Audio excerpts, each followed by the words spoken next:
Hey everybody, welcome back to the Court of Random Opinion. My name is Lauren Neidigh. I'm here with my friend Omar Serrato, the Tilted Lawyer.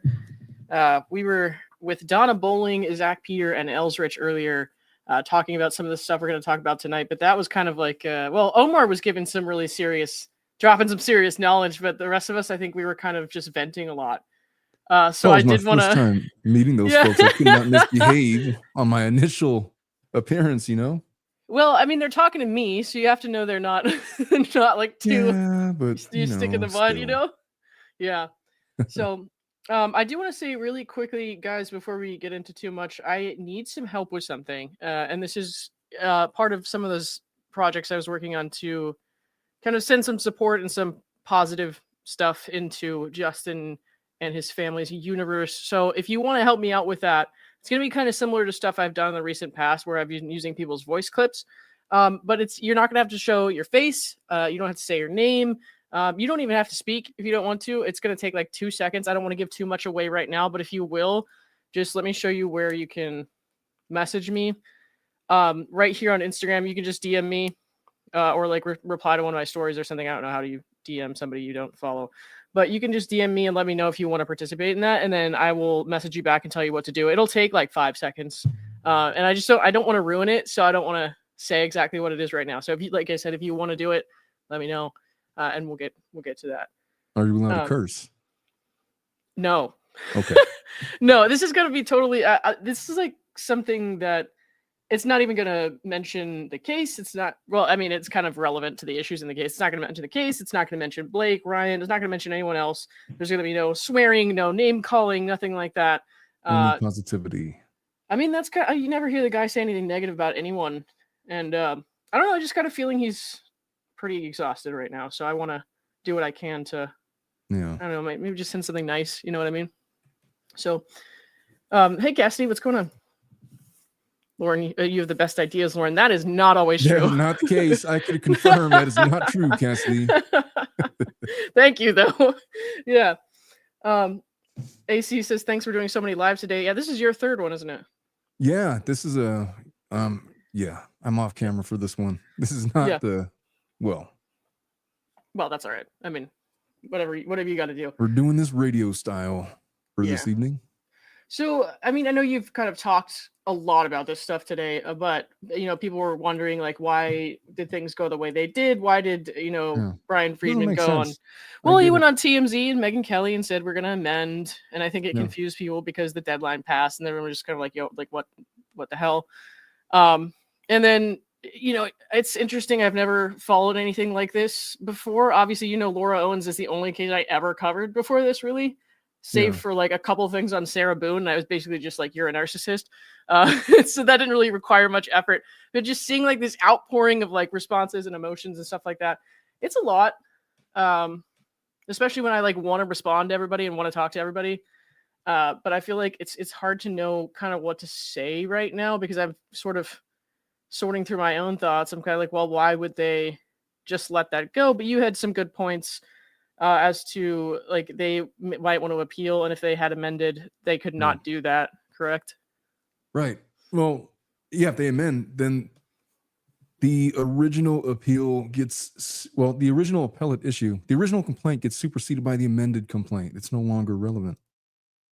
So if they want to amend that issue, they either got to do it now as a matter of a pure error of law, which is really difficult to do and unrealistic to think that's going to work. Or amend and just ignore the issue altogether, or just do what they did and just, well, I guess we're not going to amend anything and we're going to proceed this way. At least that way we preserve the issue for appeal. Right. And if you just read the statute 47.1, and I've said it a bunch of times today, but the language literally states that if you unsuccessfully bring a defamation claim in defense of a sexual harassment case and you fail, then you're responsible for their attorney fees and costs times 3, treble damages. It specifically says that.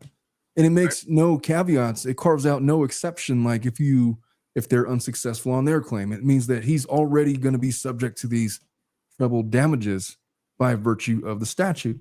So how is that fair? I mean, I guess at the end he can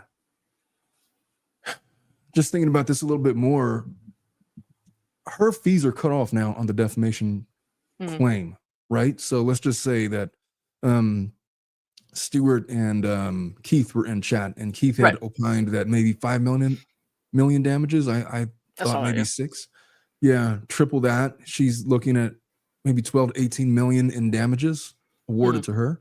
So if they go all the way to trial and he prevails on all the causes of action and looks to recover his attorney fees and costs, they may supersede treble damages, and he might not have to pay her anything in that regard. But, you know, it's shitty having to go into it knowing that you're down 18 mil.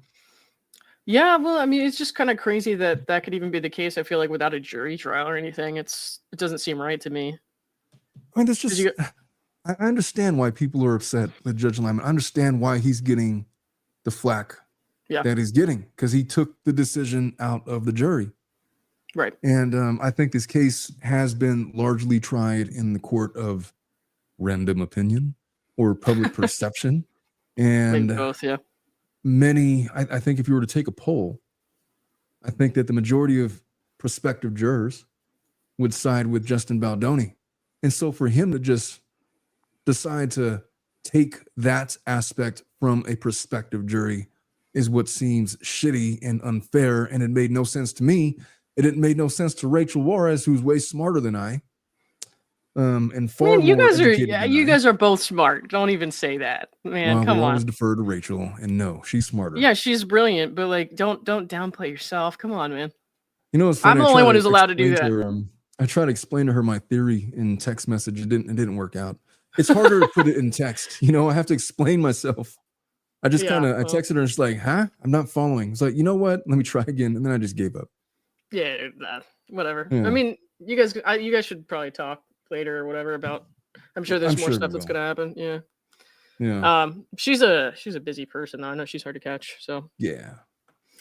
Yeah. So I guess just take all these people out of it, right? And just say like this is just like generic people that I don't know. I don't know anything about their situation. I'm still thinking the fact that anyone could have to pay triple in damages to someone with just a judge saying like no. You know, we're done here, and never seeing a jury. Like, that doesn't sit right with me. Like, I don't really honestly care who it is. It's like, that's just not right. I don't know. It just doesn't feel right. There's a comment right now from Pam Jensen. She says that Omar, not actually Golden, a civil employment attorney. Oh, is that their name? Not actually Golden, a civil employment attorney. TikTok handle, yep. Says 47.1 doesn't apply anymore. Baldoni won't be paying treble damages. I'm not sure. Well, first of all, it hasn't been ruled on. It doesn't apply right now because it hasn't been ruled on, but the judge invited Lively to bring that motion, and he will rule on it. And then he's going to be interpreting the statute. And if he interprets it literally, the literal interpretation of the statute is that it's going to apply. He hasn't been imposed treble damages. I'm just thinking if you take the literal reading of the statute, the literal language of the statute, it literally says, if you bring a defamation claim and lose, you're responsible for her attorney fees and costs, treble damages, fee shifting provisions. That's what it says. That's what it says. If by some quirk of law that I'm misinterpreting, that everybody else is getting wrong, it doesn't apply, then great. They know something that I don't. But my literal reading of the statute tells me that they're in trouble here. All they got to do is bring a motion. Judge invited them, so we're just waiting on that, and we'll see how this works. But it just... if it comes, and honestly, I kind of hope that I'm wrong. I can't believe that the result of 47.1 puts us in a scenario where you could legitimately and in good faith bring a claim of defamation, and have it ripped out from under you at before the conclusion of discovery, have it denied with prejudice, and have it subject you to treble damages no matter what happens in the underlying sexual harassment suit. That just seems like an absurd result. And if that's the case, then the law is 100% per se unconstitutional. That's the one thing I will fundamentally disagree with Stewart, to the extent that he claims that it's not unconstitutional. I would disagree based on everything I know about federal case law going back 200 years. What is the argument to saying that it is not unconstitutional? Like, I don't understand that. You're afforded due process is basically it. It stems from this idea, this anti-SLAPP protective measure undertaken by the California legislature to protect free speech, thereby making certain language protected speech, such as allegations of sexual harassment, if you subpoena or misuse a subpoena or sue on the basis of trying to chill protected speech, or in this case, the protected speech would be allegations of sexual harassment, then you will be penalized as if it's an anti-SLAPP. And that's well versed in, the 50 states. The problem becomes the way that you're imposing it. It leaves no room for consideration or a finding that the defamation countersuit was brought in good faith. Right. And it's been over I don't know how long, a couple hundred years of federal case law stands for the proposition that we only punish frivolous lawsuits. If there is a modicum of truth or reasonableness to the claim, then hey, litigate it in trial, and whatever you get is whatever you get. But we don't unfairly punish anything other than what's deemed to be frivolous lawsuits, such as the Vanzan thing. Yeah, I was about to go there. Yeah. Right. I mean, it just seems kind of crazy what you can get away with, and what seems. And I know that this is not, over yet. I have no idea how this is honestly going to go, but it just seems kind of crazy that you could get away with that. Nobody would really bat an eye up to this point, really. I mean, other than mentioning it in a couple letters, and that you can't actually just give yourself a fair defense, even if you're like doing it for the right reasons, and you really aren't bringing this out of any sort of malice or bad faith or anything like that. Like, it's just so crazy that you could. I don't know. I don't know if how do I describe this. I mean, look, 47.1. If it doesn't go anywhere, then what's going to happen is defamation is no longer going to be the go-to. They're going to find some other tort. Sure. That takes the place of defamation. Like what? I don't know, fraud. Slander, false light, libel. I don't know. Just don't label it defamation.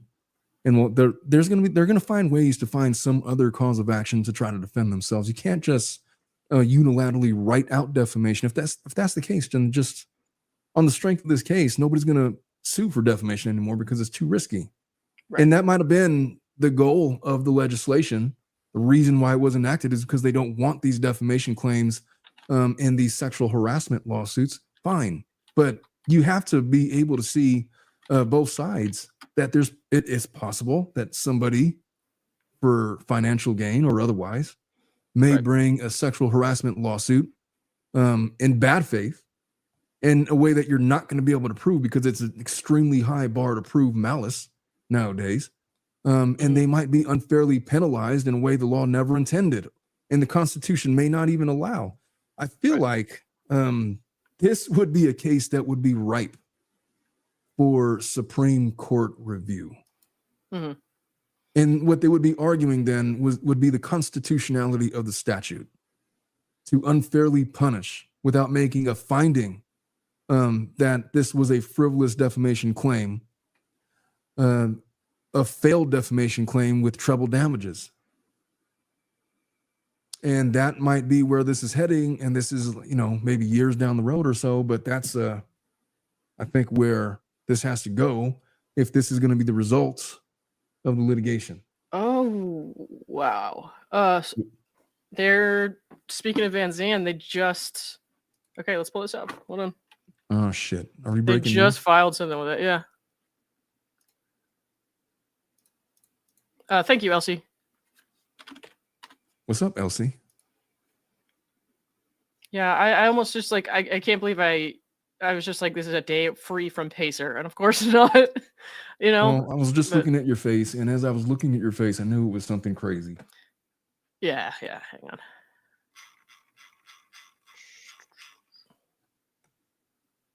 Yeah. You know what? I'm going to get a beverage. I'll be right back. Yeah, please. Take your time, because I got to pull this up. Okay, motion to compel non-party Vanzan to produce documents. I mean, all right.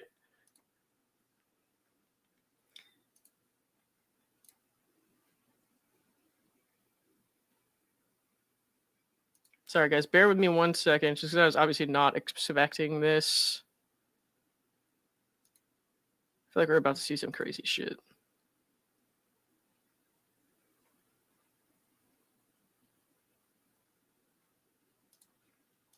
share the screen with you real quick. Okay.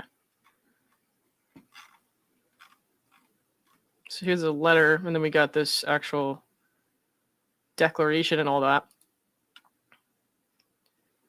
And remember, he has not given a ruling on the motions to dismiss regarding Stephanie Jones and all that. So the publicist stuff is very much still in play. And remember, she's also suing Justin. Stephanie Jones is also suing Justin and Wayfarer. So we'll wait for him to get back. If you guys can see that okay.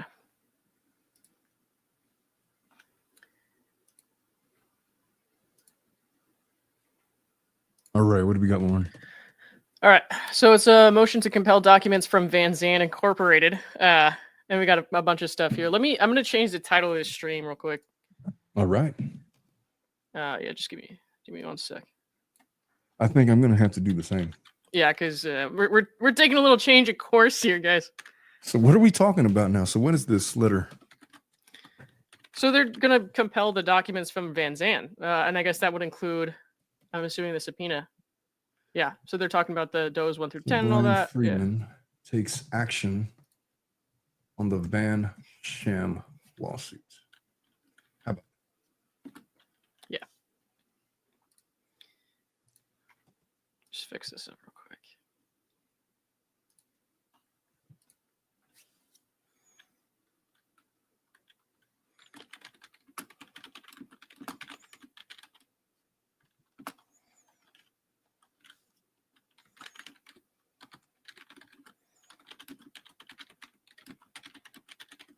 All right, I think I got it. All right, you're too slow on the yeah, the man. thing. Are you able to see the screen? Yes. Okay.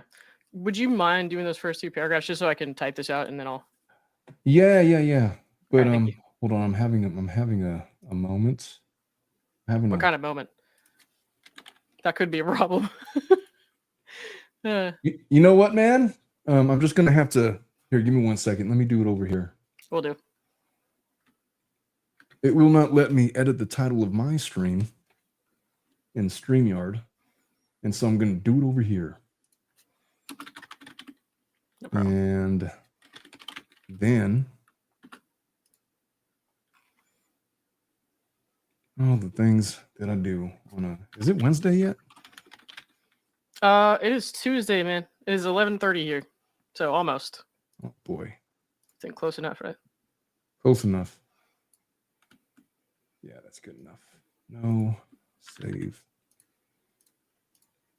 And sorry, folks. This is breaking news. We didn't know this was going to go this way, and so we're having to make some. This was going to be pretty chill. I was just going to, ask some basic questions and go to bed, but I guess we're not doing that now. Well, how long is this shit that we're about to do? It's there's going to be a lot of stuff I can probably skim over, so I wouldn't worry about it too much. This is like a 5-page letter, and then there's like 40 pages, but we're fine. Well, let me begin. Okay.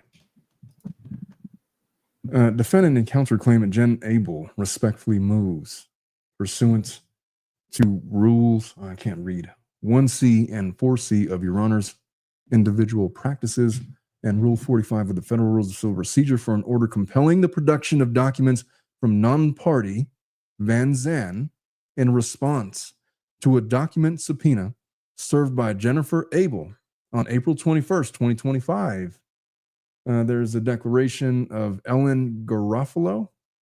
This motion is brought following the written exchange of emails and a Zoom meeting in which Abel narrowed the subpoena's document request. However, disputes remain that require the court's attention. Abel's claims against Jones Works LLC and its principal, Stephanie Jones, center on the allegation that in August of 2024, just prior to Abel's scheduled departure from Jones' employ, Jones seized Abel's cell phone and accessed and downloaded the contents. In anticipation of litigation against Abel and other Wayfarer parties, Jones collaborated with Blake Lively to contrive a mechanism for Lively to obtain the data that Jones had pirated from Abel's phone and cloud accounts, including confidential and privileged text messages which are the centerpiece of this dispute. This was accomplished through a subpoena issued in a SHAM action captioned Vanzan versus Does 1 through 10, filed in the New York Supreme Court in September 27th of 2024. Abel is informed and believes that Vanzan is a shell company owned or controlled by Lively and or her husband, Ryan Reynolds. The facts speak for themselves. The Vanzan complaint asserted only a bare bones breach of contract claim, bereft of factual allegations against 10 Doe defendants who, although parties to an allegedly breached contract with Vanzan, were never named or served. There is no conceivable link between Abel and Vanzan or the unspecified contract that the Doe defendants allegedly breached. In other words, Vanzan had no discernible need for the information Jones obtained from Abel's cell phone. And after the Vanzan subpoena's return date, the Vanzan action was dismissed without any other proceedings and without ever having requested the assignment of a judge.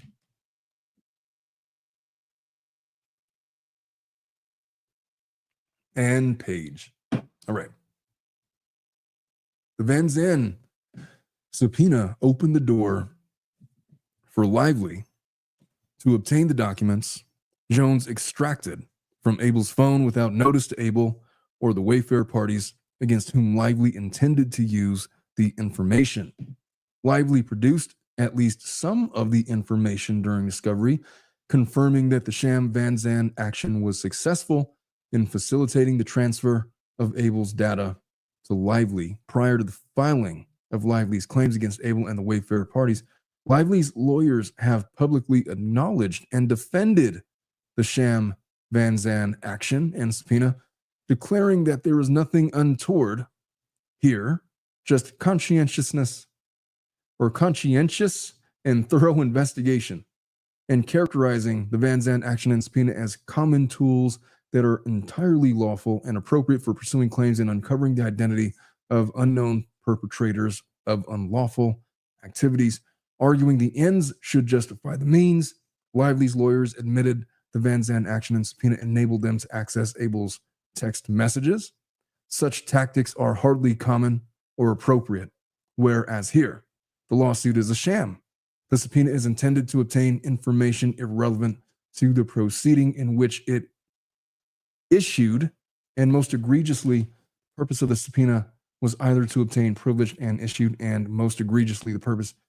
Did I just read that again?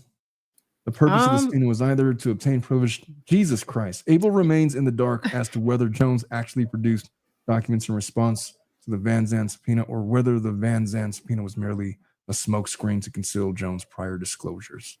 Yeah. Conduct at the core of Abel's claims. We can stop there for a minute. So this is the first time I've really seen it laid out like this, I feel like. I mean, they, like I said earlier, they mentioned it in passing in a couple letters, but they weren't really asking for anything. No, they were doing their due diligence, and it turns out, based on this letter, that they have issued discovery on the basis of it, even though they haven't done anything with it, and now they can't get what they're looking for. They've narrowed down several times the scope of what they're asking for, and now they're just flat out asking for the judge to compel them to produce. So there's been stuff going on with Van Sham for probably since we've heard about it for months now. And this isn't the same thing as them taking action. This is just them getting them to comply with discovery. And so let's not get too excited other than to suggest that, hey, there's stuff in the works and they're planning something and we'll see what's coming down the pike. Sure. But it makes me more upset sorry for banging on my desk. Yeah, I was about to say, you good? It makes me more upset to know that this was in the works. And Lyman just outright states that they will be unable to cure through amendment the defamation and fraud causes of action. When this thing wasn't even, when this thing was still ongoing, who knows what else they're still going after, you know? Anyway. Yeah. Okay, I can give you some relief from the reading. Sorry. Abel has now subpoenaed Vanzan for documents relating to the Vanzan subpoena and release of Abel's stolen information to Lively. Abel's original subpoena included 11 categories. During the meet and confer process, Abel agreed to withdraw 6 of the original requests. and substantially narrow the remaining 5 requests. Vanzan has rebuffed this overture and refused to produce any of the requested documents. Abel now seeks an order compelling the production of documents responsive to 5 of the 11 requests set forth in the subpoena. Of those 5 requests, request numbers 1, 4, and 9 through 11, Abel now moves to compel the following documents. 1, a copy of the Vanzan subpoena served on Jones in the SHAM Vanzan action. So funny, like page 6 and the Daily Mail have a copy of that, but they haven't given it to the opposing. Yeah, okay. All right. 2, the documents Jones produced in response to the Vanzan subpoena, a subset of the subpoena request. 11, 3, communications between Vanzan and Jones and or their respective counsel about the Vanzan action. 4, documents sufficient to show Vanzan's organizational structure. Okay. And 5, documents sufficient to identify Vanzan's shareholders. Rule 26b1 provides that parties may obtain discovery regarding any non-privileged matter that is relevant to any party's claim or defense and proportional to the needs of the case. Relevance under Rule 26 is construed broadly to encompass any matter that bears on or that reasonably could lead to other matter that could bear on any issue that is or may be in this case. Not the same Rule 26 I'm used to people harping on, but that's fine. The 5 requested issue, by the way. Is it? No, this is an Arizona family court. What are you talking about? It's federal. Get out of here, dude. You're right. Never mind. Yo, what are you trying to say? I'm getting confused with 11. Never mind. Yeah. The 5 requests at issue, as modified, are narrowly crafted to reach documents relevant to Abel's claims that Jones misappropriated confidential and privileged information from Abel's confiscated phone and accessed Abel's cloud accounts to monitor Abel's activities after Abel departed from Jones in violation of the federal wiretapping statutes. The requests are also relevant to Abel's allegation that Jones... Read that again. The wiretapping stuff? Yeah. Yeah, so where do you want me to start from? I don't know where you read it. I was trying to find your place. Okay. Jones misappropriated confidential and privileged information from Abel's confiscated phone and accessed Abel's cloud accounts to monitor Abel's activities after Abel departed from Jones in violation of the federal wiretapping statute. So they didn't mention that. They mentioned that stuff in the amended counterclaims, was it? I don't remember. I'm pretty sure it was the counterclaims. All right. The requests are also relevant to Abel's allegation that Jones relayed the data she obtained from Abel's phone to Lively prior to service of the subpoena, and that the SHAM Vanzan action and subpoena were devised to allow Jones to hide behind an allegedly lawful subpoena. Vanzan's organizational documents and documents identifying its owners are relevant to show whether, as Abel alleges, Lively and or her proxies own or control Vanzan and were participants in a scheme for Jones to transfer the information through a SHAM complaint without notice to Abel or an opportunity to object. So you sounded like you were having some thoughts about the wiretapping stuff. What's going on? Well, it's just that long ago when we first covered this, I had highlighted like 6 or 7 different criminal statutes that were possibly at play here, but the federal wiretapping one seems to be the most obvious. I think some of the other actions about them going into her personal stuff may have been assuaged by their argument that, well, it was a company work phone. You're not supposed to really have personal stuff on there. Yeah, but they're saying they've been accessing that up until January of this year, I believe. That would be the issue, though, right? And right, so they've tried to argue against some of the stuff in some of their filings. Whether or not that holds any weight, I don't know. But I don't think that it's in dispute that if these allegations are true, it's in violation of federal criminal laws. Yeah. All right, let's see. Where were we here? To get to this paragraph, I think. Yeah. All right. Abel more than meets the low threshold necessary to establish relevance for purposes of discovery. Okay. It is up to the responding party, Vanzan, to justify curtailing discovery. What would be a scenario where they would be able to justify, like, just not handing stuff over? Not relevant to the case, seeks to annoy and harass, has no bearing on any cause of action in the instant action since they don't have a complaint to argue anymore. Attorney work product, attorney-client privilege, you know, some other kind of privileges, I'd imagine. They throw them all out there and see what's stuck. Gotcha. I mean, I'm assuming they're going to do that, right? They already have. Oh, have they? Okay. I don't doubt it. You might read about them, some of them right now. All right. Is there a response or is this just the first filing? This is the first filing. Yeah. Oh, okay. Okay, let's see. Vanzan's refusal to produce any of the requested documents is based on an undue burden objection. Okay, so yeah. Undue burden. So undue burden, harassment, that kind of stuff. What I just said. Right. And that the documents can be obtained from a party to the action, Jones. Well, Jones only wants to give it to the tabloids. So yeah, so that's usually like the go-to bullshit discovery objection that every attorney. You're just trying to unduly burden and harass us. This is bullshit. I'm not giving it to you. Also, you have versions of this that you could get on yourself. Why do you need it from me? That kind of stuff. The bottom line is that you're entitled to good documents. You're entitled to the originals, not copies. Yeah. Like I could have copies of, like, for example, my clients could have copies of bank statements, but I'm entitled to the originals that came from the bank. I don't know if those statements have been doctored. There's all kinds of evidentiary rules would be violated if I tried to make admissible my copies of documents where I did not receive them from the custodian of records from the thing that I'm trying to present them as. So that's a bullshit objection. It's not going to hold up. Michelle says it's not attorney's eyes only, it's reporter's eyes only. Yeah. So it's somebody's eyes only. Oh, it's super bizarre to me that they gave that to the Daily Mail and they gave that to Page Six, and then Stephanie Jones' attorneys went on Billy Bush and talked about how this was like not a big deal and this is a totally normal thing, and then just like, nah, we're not gonna hand that. I mean, okay, all right.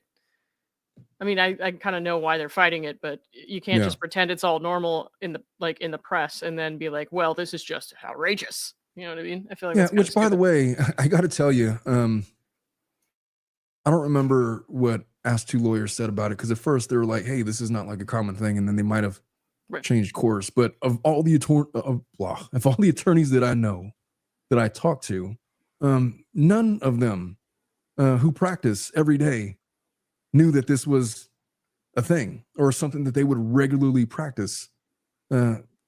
Just filing a sham without naming any defendants, doe complaints, and then dismissing it before it even gets assigned a judge for the purpose of utilizing subpoena powers. If somebody suggested me to do that, I would just refuse, because I would feel like it would violate my ethical principles as an attorney. Yeah. Yep. And it's not worth risking my career or discipline by the bar to do something stupid like that, would be my initial thoughts. The whole thing's just bogus. I mean, the breach of contract with John Doe's 1 through 10. So somebody that you somehow entered into a contract with and you don't know who they are, breached your contract, even though you don't know that you're in a contract with them. And then you hand that over to Stephanie Jones, who is in fucking public relations and knows how important image is. And she's just like, sure, here, take it. Like, no, absolutely not. It's about as clear of a frivolous complaint as it possibly gets. I mean, just by the nature of it, it's a contract claim. There's two parties to a contract. You know who you contracted with. To suggest there's no named defendants is bullshit. And then they don't even mention what the contract is. It's like this boilerplate stuff that they got from Lexus or something. It's ridiculous. So I don't know. I don't know what Friedman is going to file, but he's definitely not going to let it go now. He has no incentive to let it go. Why would he do that? Yeah, I don't know, man. I mean, so I think I might have, I think I told you this a while back, but I was doing, so you know how people like to email us stuff. So somebody emails me like a list of these companies that Blake and Ryan have been involved with. And one of them was this Vanzan. And so I looked it up, and this was like forever ago. And I looked it up and I saw this in the New York state court, because I was also looking for like Stephanie Jones lawsuits there, because theirs originated in state court.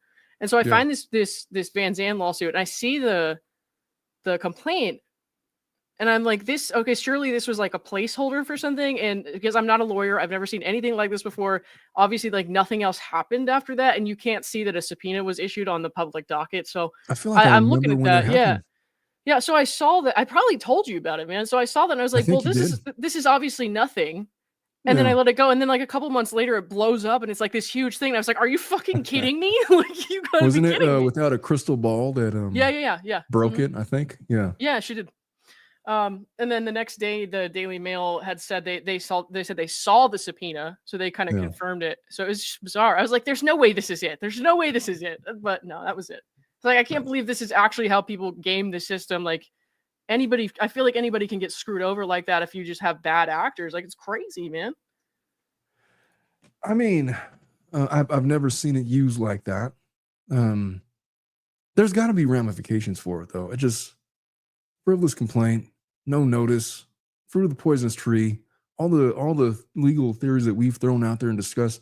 There's just something really shitty about it. I don't know how much of Lively's complaint depends on the information that was obtained from that subpoena, but all of it, dude.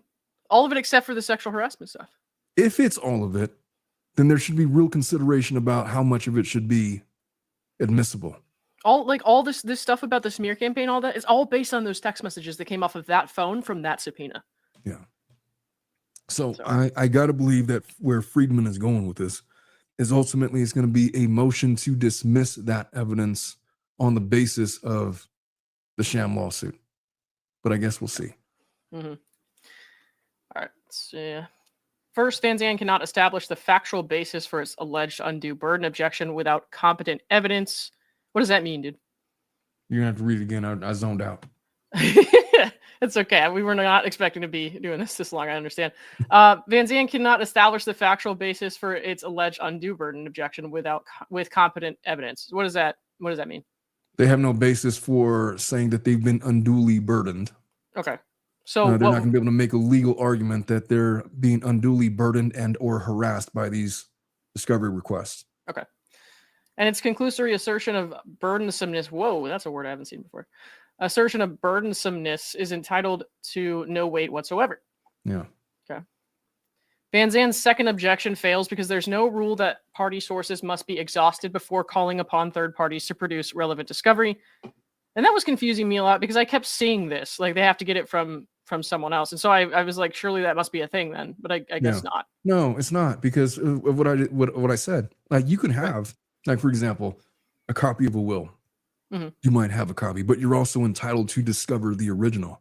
Right. And if like, for example, let's say you're married, you get divorced, you have a copy of a will that was given to you by your spouse. They have the original. I request in discovery their original copy, and they say, no, bullshit, you're trying to unduly burdensomeness us. Unduly burdensomeness us? Yeah. And I'm going to work that into some casual conversation. Anyway, you have a copy, so what are you bothering us for? My retort would be like, first of all, that's not a real objection. Second of all, I'm entitled to the original stamped version. And so hand it over, or I will compel you to do so. Right. Okay. So here, Abel did request the bulk of the documents from Jones in March 2025, but Jones has failed thus far to comply. Further still, as Abel is alleging a sham scheme, it is imperative that she obtain documents directly from both Vanzan and Jones to confirm what the actual subpoena requested, what was produced, and what communications Vanzan had with Jones about the Vanzan action. Finally, Vanzan's organization and ownership documents are not available from Jones, but only from Vanzan, so that makes sense. Okay. For the foregoing reasons, this court should order Vanzan to comply and produce the requested documents without further objection or delay. I would love for this one to go to a public hearing. I know I probably shouldn't, but I would love for this one to go to a public hearing and listen to them fight that out. Oh my God, that would be amazing. That shit today was pretty boring, to be honest. What are they even arguing about? What was the point of that? Scope of discovery? Well, there's two employees that don't work for TAG anymore, and they were basically saying that she shouldn't. Well, they were asking for text messages because they're saying that they communicated with reporters and stuff like that related to this alleged smear campaign or whatever. And then also, yeah, okay, I got it. I mean, that's about all I remember, anyways. But he granted it, so yeah, right, yep. Let's see, and then there's this here, which is I'm not sure how much this we're actually going to have to read. Let's see. Yeah, it's just a recitation of in declaration form of what we just read. Through it. I'll go through it anyways, but let me read these real quick. Michelle, thank you for becoming a YouTube member. I appreciate you. See, Better Life with Teresa Bruce. Thank you for the 5. Loved you, Lauren. Omar, great episode today. Thank you very much. Oh, thanks. Thank you, young lady. All right. Just once, I want you to assume someone's old. He didn't use, I know. He didn't use 47.1. Why are you assuming he would use it and she would get troubled? I'm not assuming that. I'm stating that the consequences of his decision, 47.1 was not considered. It wasn't because it's a separate issue. But the consequence of dismissing defamation with prejudice has implications for 47.1 that he invited Lively to file a motion that he could rule on. So no, he didn't use it. and he didn't make any specific rulings on 47.1, but he invited them and they're coming.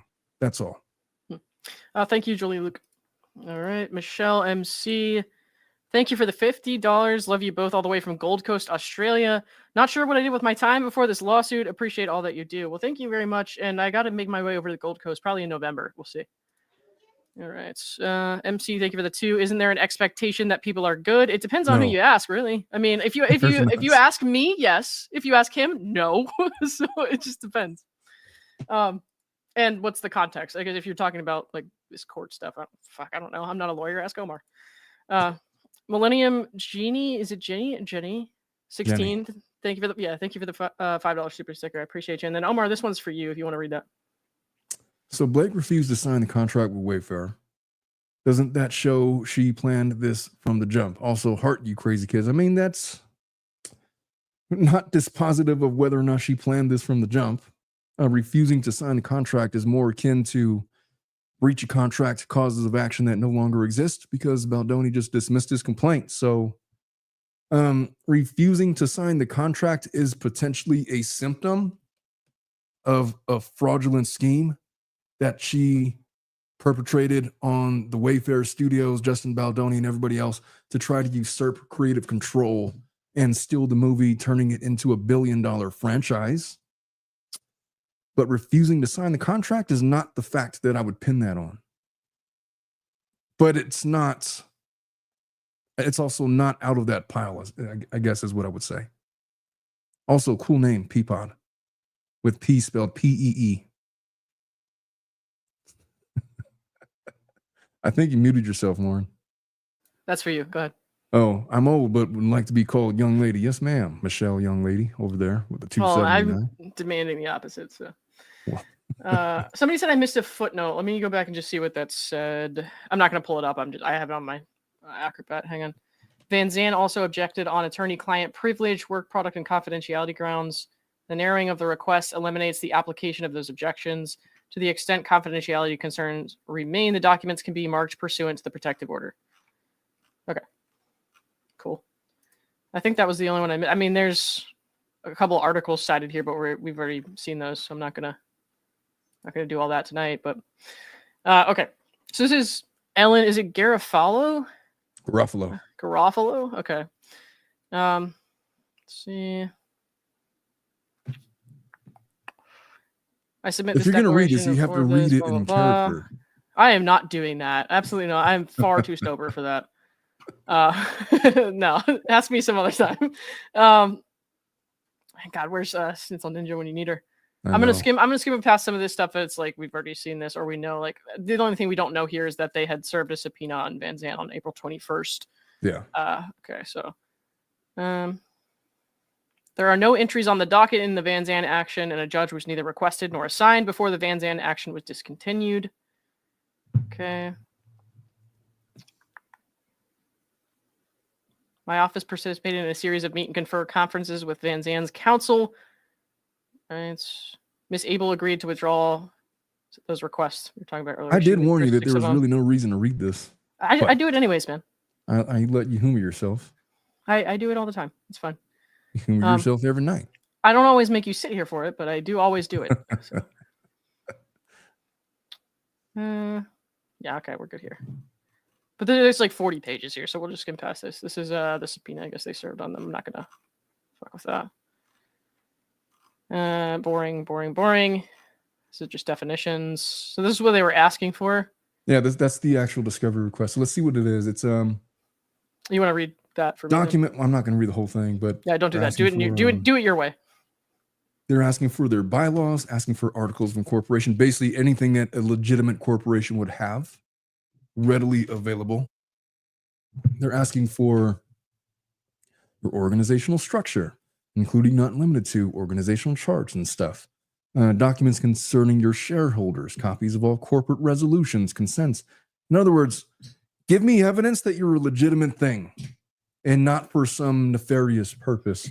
Any filings with state or federal agencies, any documents or communications concerning the lawsuit, including but not limited to communications exchanged between you and Stephanie Jones. Jones works, and so they're going to the heart of stuff.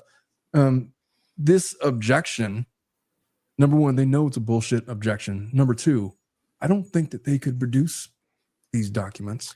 I suspect that they don't exist. No, because as far as everyone could tell, they have done absolutely nothing except for one-time import furniture from, I think it was the UK or something. Yeah. And the company was inactive, I think, and then they, whatever you do to make it active again, and then they did this shit. Right. So, yeah. Somebody's asking in the chat here, is Jones' case is dismissed? It's not. No. He has not ruled on Stephanie Jones' motion to dismiss. So, all that stuff with Stephanie Jones is still up in the air. Yeah. All right. Filings with state or federal agencies. So that's just like, okay, yeah, blah, blah, blah. All right, what else we got here? This is just, what is this? Oh, the summons. Oh, this is the docket sheet for, got it. Yeah, we don't need to go over that. We've seen that. Notice of voluntary discontinuance. That's when they closed it, I guess. What was that, like the day before the CRD was filed? Wait, what was the question? This is when they closed it or discontinued it.